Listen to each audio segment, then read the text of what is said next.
Hey there, how's it going? It's Lord Char 1892.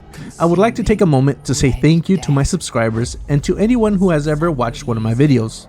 It is because of your support that we have reached a milestone today and landed our very first video game sponsored Tainted Grail, Fall of Avalon. They have provided me with a key to experience the game, and we are going to be giving away 2 Steam keys as a token of appreciation. You just need to make sure you're subscribed, make sure you like the video, and let me know in the comments section if you want to be entered in for the drawing. Tainted Grail Fall of Avalon is a dark fantasy open world RPG full of quests, loot, choices, and monsters set on a bleak island on the verge of ruin. It is a reimagining of Arthurian legends. Explore the world stuck in everlasting autumn, witness falling legends, and make meaningful choices in a complex and branching storyline. So what does that mean? Essentially, it means that this game is the spiritual successor of the once and beloved Skyrim, right? Nowadays, Bethesda's over here making games like Starfield, disappointing the masses, losing the once beloved reputation that they once had. But now it's time for a new indie company to come up and give us this missing experience that we've been longing for.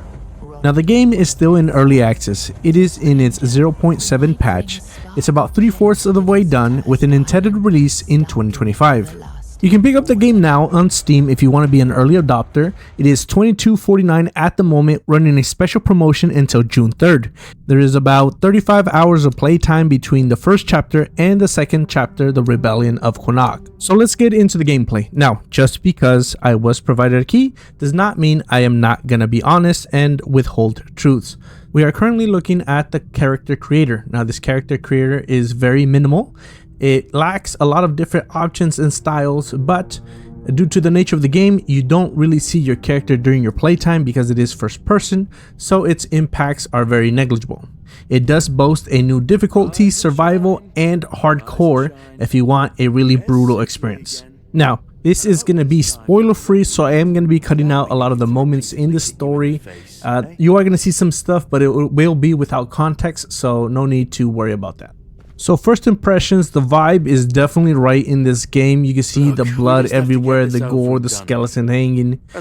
Really gives it that little creepy asylum vibe. Okay, so this is how we're going to be choosing our starting class.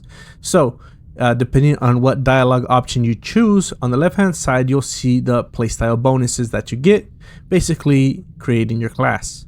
Now, further into the game, if you do not like the decisions you have made with your skills and stats, there is a potion that can reset them.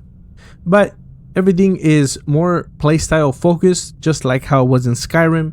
If you use a lot of sword and shields, then you're gonna increase block in one hand. If you like to sneak around and use a bow, then your sneak and archery skills are gonna naturally level up. So once you've made your selection with what starting class you want, go ahead and now you're gonna get a little bit more focuses just to really refine that playstyle. Okay, and through the magic of editing, we are now free. So let's get into why this game is like Skyrim. Now, the first thing off the bat you see me doing is I'm looting everything. Now, I don't know what it is about games of this caliber, but it turns me into a klepto and I gotta loot everything. I just walk around stuffing my bag full of useless crap that I probably don't even need, but you know what? For some reason, it just makes my brain tingle. Just like if I have this compulsion, this itch I gotta scratch, I just gotta pick everything up, put it away later. Now, another cool thing you'll see right here is I picked up this old letter. Now, there's a bunch of lore implication here. This is for a side quest. You can read it if you want to. Pause the video. The lore in this game is really deep and meaningful. Man, it's like Elden Ring levels of lore, but nonetheless. So you saw I picked up the letter. This letter then activated a quest. Here's another one. Doesn't this tickle the nostalgia, right? Remember Skyrim when we first introduced to lockpicking? This was my favorite mini game in the history of mini games. I don't know what it is about picking a lock this way, but you know, it's just so satisfying. Anyways, back to what I was saying. So remember back in Skyrim, right? You would explore around, you'd find books, and then the books, after you read them, they'd mark locations and quests. Same thing here. I like to call it learned quest progression. So after we're done, you know, being the kleptos that we all are, you're gonna see, well, Why are you picking up all this stuff? Well, the reason is because we have crafting in the game. Again, very similar to Skyrim. This is alchemical crafting. Gather your resources, make potions, salves, bombs, you know, add fire damage to your weapon, add poison to your arrows, all that typical stuff. There's also cooking into the game. Now there's two ways you can cook a meal, is by having the recipe and just selecting the ingredients, or by using random ingredients and trying to get lucky to create a recipe as you go. Now these recipes have different restorative values and for different amounts of time, so a lot of trial and error is needed. Now besides cooking, later on in the game you will get access to blacksmith crafting, where you can make weapons and armor. You can also sell excess armor and weapons, or even deconstruct it back to its primal ingredients. At the moment, the current version of this method is very tedious and does not seem correct. There should be a alternative option where you can select the multiple items at once and then hold down the button to deconstruct multiple items. Exploration in the soul of the game, right? So once you make it up onto the land, again through the magic of editing, the reason why Skyrim was such a great game is because you can just pick a direction and wander and the game will happen around you, right? You didn't really need a quest, you didn't really need anything. You walk in a direction and experience the game. And this is exactly what happens here. You saw I got onto the beach. I'm just walking straight forward. I killed that goblin, you know, I took out these two wolves enemies. There's some little ruins in this area I could probably explore, but I decided to go down towards the beach area again, towards the water, and I stumble upon this conversation. Done, you fool. It's always the same with you. Beat them up first, ask questions later, damn it. And now we have no gold, no nothing, just a pile of old stones and a dead body. No, come off it. Let's just take what he had and let's get out of here. But he didn't have shut. A piece of iron and a slip of paper. You can't even wipe your ass with it. And you said he was supposed to be some great lord. Well, it looks like we stumbled upon a botched robbery. Now let me try to sneak in there, but oh, turns out they caught me. So my sneak is shit. So now I'm gonna have to fight him. Now this is early into the game, so I'm not really too accustomed to the fighting yet, or the combat, so to say. So right here, me just getting off a lucky parry. Gonna go ahead and dispatch this guys real quick, you know, chop them up and loot their bodies. Okay, so there's that.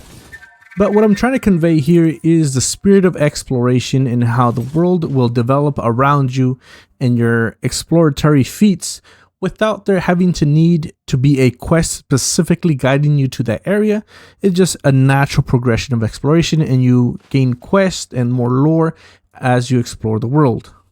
Some other things you can keep an eye out while exploring are buried treasure chests. As long as you have a shovel in your inventory, you can dig them up and loot them. You also have mining nodes for your crafting endeavors. For that you need a pickaxe, and no game would be great if it did not include a fishing minigame. Now, since the world is vast, there is a mount available in the game. You do have to find it first, and it works sort of like it does in every other game, right? You mount your horse, you can leave it wherever you want, you go away, you know, go explore, go do what you gotta do, and then you just hold down your radio menu, call it back, and it'll teleport right next to you. Throughout your grand adventure, you're eventually gonna come upon some caves, crypts, and dungeons. Now, I really enjoy how they make the layout of these caves. The visuals are very impressive. It's nice dark. You can see the god rays of the sun shining through. You know, the atmosphere is top quality in this game. The only thing I don't like, and this is a personal pet peeve, is that there's goddamn fucking treasure chest under the water. Now, you can see, why does that matter? Right? And honestly, it doesn't matter. The reason it matters to me is because now I gotta check every single fucking puddle. Every time I come across some water, I gotta go swimming for at least 45 minutes just to make sure I didn't miss a treasure chest. So, it's a personal pet peeve, nothing against the game, just, you know, I like to make sure I don't miss anything. Okay, now let's go over some combat stuff. Now, I have gotten a little bit better in the game, and I found out that these enemies have weak points. So if you hit them in the weak points, they basically just explode, and they're easy kills. Now, another cool thing is that if you get a bow and arrow and you get a headshot, you know, it instantly kills them. Now, this little animation, I don't know what about it, but it makes me want to shoot everybody in the head just to see it again. Next, we're going to go over magic. Now, magic will constantly regenerate whenever you use it, so there's no need to, worry about mana stats. There is a bonus in damage if you are able to pull off a sneak attack, and you'll be able to know when your sneak attack is ready when the animation of your sword and or dagger changes. For example, here changed. It's prime for sneak attack. We did about half stamina health. Right here, I did a slow down time maneuver, shut off my spells, and then I'm switching back to my sword to engage them back in combat. There is also a dodge button. I just saw there. You can strafe left or right. You can only do it approximately amount of 3 times before you get a debuff, slowing down your movement speed. Another great skill to master early on is the ability to parry. Now in this situation, I'm taking on 3 enemies. Now this can get overwhelming, but being able to parry really helps out the odds. So as long as you block your time correctly, you'll see them deflect the weapon and leave them open for a riposte attack. Practice this until you can get it really solid, and you'll be able to take on groups of enemies without any issues. Now you're also able to parry projectiles. Another new mechanic introduced in the 0.7 update is this new concept of weird night. Think about it like nighttime in Minecraft, whenever there's more enemy mobs that spawn and the world becomes a little bit more hostile. That's the same vibe that they're trying to go for, but here specifically, I do have a couple of issues. Number one is that the world is not that much more hostile than it already is. I feel like for what they're trying to go for, there should be less visibility of the area, like more thick fog, since that's what the weirdness is. It's like a primordial force that envelops everything. Have a lot more mobs just spawn out of the weirdness, right? They come and attack you. Make it so that you do not want to be out in the nighttime, or limit the amount of time you want to be out in the nighttime, because as it stands right now, whenever you kill an enemy in the nighttime during the weirdness situation, they drop specific unique loot. These unidentified items that then you can rediscover in a campfire as long as you sacrifice some other items that you get from them. Now, since I started playing, I've reverted to only playing in the nighttime so I could get the max amount of loot from enemies. I think really defeating the whole purpose of what they're trying to accomplish with the weirdness. Instead of it being a ominous thing that you don't want to be a part of, that you want to get out of, I am now seeking it because it has the best rewards. Kind of reminds me of how Lords of the Fallen had their Umbral world. Wherever you went into Umbral, it's supposed to be more menacing and a lot more enemies spawn. That's what I think they should do here. Make the mob density a lot higher, have more spectral enemies just appear just to really overwhelm you. And if you're spending way too much time in the weirdness, start to get some debuffs, start to get some effects on your player, just to make sure you get out of it, and use a campfire system they have, where if you sacrifice some of these items you've been acquiring, you get a protection from the weirdness, or you could just rest till the next day. So let's talk about these unidentified items. Once you set up a campfire and you enchant it, whatever, you can use some of these umbilical cord things look like to identify some of the unidentified items. Like there you saw me unidentify item, and I got some common flame resin, give me fire damage to my weapons. Now another thing you can do is level up at the campfires. Now we have strength, endurance, dexterity, spirituality, and perception. These all have individual skill trees that will unlock the further you go and the more you invest into them. Now aside from that, you still have your regular stat allocation, how it is in regular RPGs, where you go through your character's main sheet and allocate your points in whatever attribute you want to embellish. For example, you want more strength, more spells, spirituality, better luck, and item discovery, you want to do perception, stuff of that nature. There's also a morality and bounty system in the game, so if you decide you can't control your kleptomaniac urges and decide to steal from NPCs or within the city limits, you're gonna be met with the long dick of the law. Or we'll resolve the situation in another way. Now, easiest way to do this is obviously pay, but if you decide not to pay, then the whole town is gonna become hostile against you. You're gonna either have to kill all of them, or if they kill you, they'll just transport you to the jail. Now, this is where I also have some issues with the game, because right here, I'm in the jail, right? I need to serve out my sentence, but guess what? They forgot to lock the door, so I just walked out. Now, I know it's not ideal to keep me trapped in there forever, but I don't know, think of something else, because this is kind of weird. The guard doesn't tell me anything. I thought he was going to fight me. So, yeah, I just left. You know, I decided my sentence was over, and I left. Next, let's talk about the quest design. The quest design from the side quest to the main story quest are very well written. They're fun to do and they're not repetitive. Even the ones that seem like they're fetch quest, they often lead to another grand adventure, making them worth it. There's not much I can show you about these because they do contain a lot of spoilers, even the side quest. So this is just a thing where you're probably gonna have to take my word for it. Now, there is no overhead markers over the NPCs that give you quest. You just have to go and talk to the NPCs as you would in a normal environment, right? There's nothing that leads you or directs you to them. It's just part of your exploration, which is what I love, you know, because the game is not forcing me to do anything. It just has everything laid out, and it's up to me to go interact with the NPCs, and then the NPCs will tell me their story and I'll find a quest through that. So now that you're caught up with what Tainted Grail Fall of Avalon is, let's see what they added with the new update. Now, because this update was so intensive, it caused the developers to have to reset all of the progress players have made. So they added this option where if you had played this game before, you can jump straight to the new content, and they're gonna provide this sort of skip system where you can choose a starting class and they'll give you appropriate gear and spells and items for you to play the game. Now, they added a new region, the region of Coanact.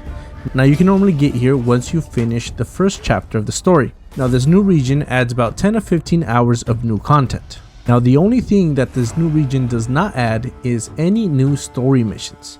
Now, the reason for this is because the developers didn't want to ruin the progression of the story, so they're saving the main story elements for the release of the full game. But you can still play all the side quests, the full region, the new spells, the new weapons, the new armors, and the new enemies.